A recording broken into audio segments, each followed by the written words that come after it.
ہے صرف کر رہے ہیں، اور اس کا اجر ہمیں اور آپ کو انشاءاللہ الرحمن اللہ پاک عطا فرمائے گا۔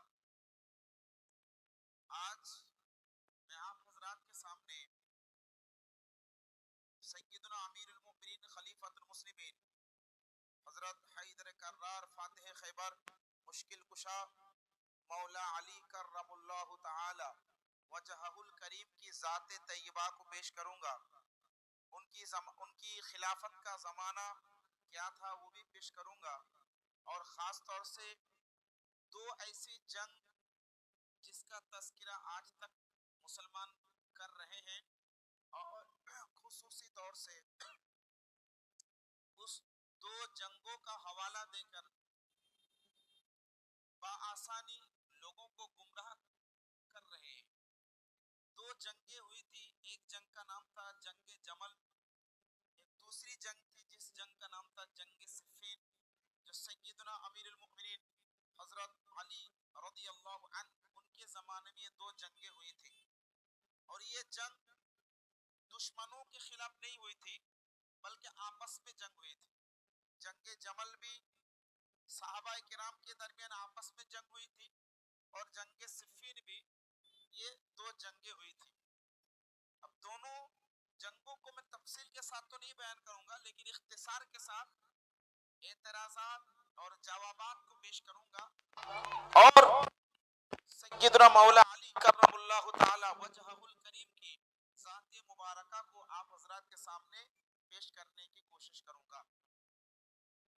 اللہ پاک رب العالمین نے اپنے محبوب محمد مصطفیٰ صلی اللہ علیہ وسلم کو دنیا میں سب سے بعد میں مبعوث فرمایا، بھیجا، حالانکہ وہ اول ہے، سید النبیین ہے، امام الانبیاء ہے، لیکن اللہ نے انہیں بعد میں دنیا میں مبعوث فرمایا، دنیا میں بعد میں بھیجا، چونکہ شریعت محمدی کے بعد قیامت تک کوئی دوسری شریعت نہیں آئے گی۔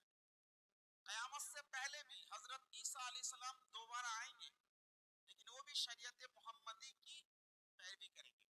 تو کوئی نئی شریعت محمدی کے بعد دنیا میں نہیں آئے گی۔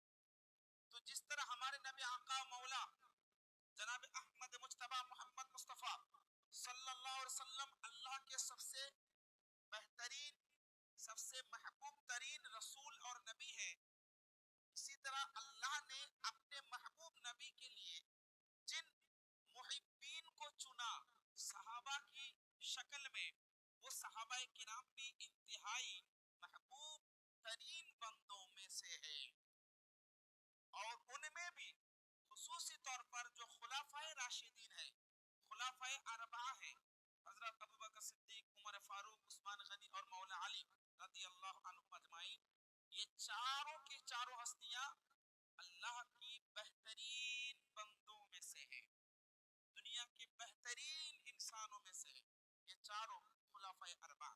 تو اللہ پاک اپنے محبوب کے لیے ساتھی بھی منتخب کیا، تو وہ محبوب ہے، بہترین ہے، اور سب سے بہتر انسان ہے۔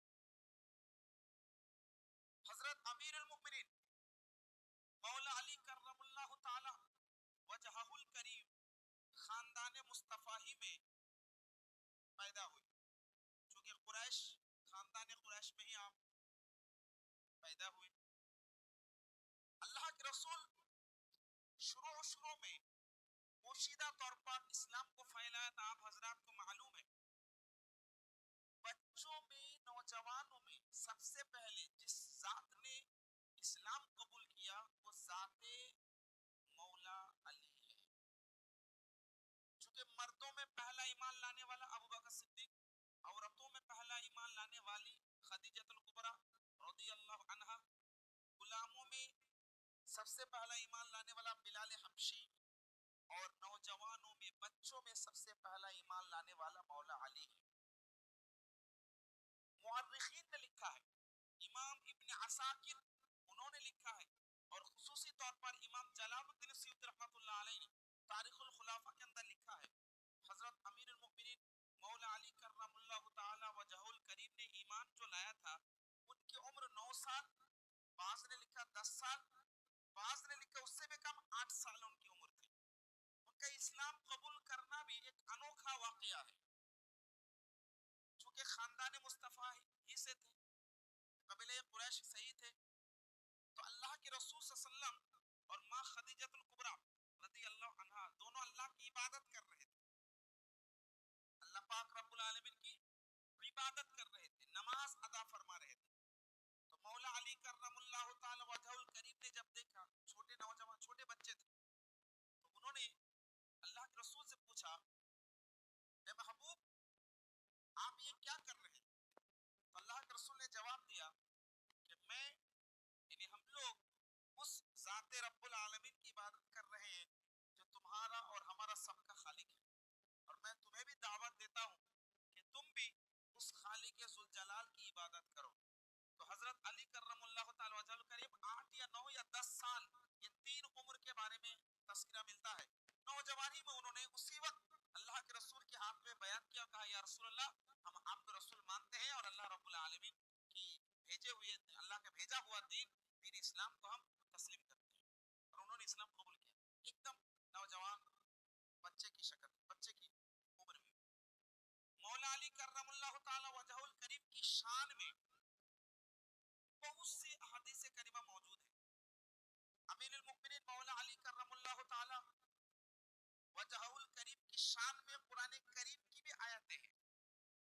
حضرت سیدنا امیر المؤمنین حضرت علی کرم اللہ تعالی وجہ الکریم ہمیشہ اللہ کے رسول صلی اللہ علیہ وسلم کی مدد کے لیے تیار رہتے تھے، ہمیشہ کسی بھی حال میں کسی بھی طرح۔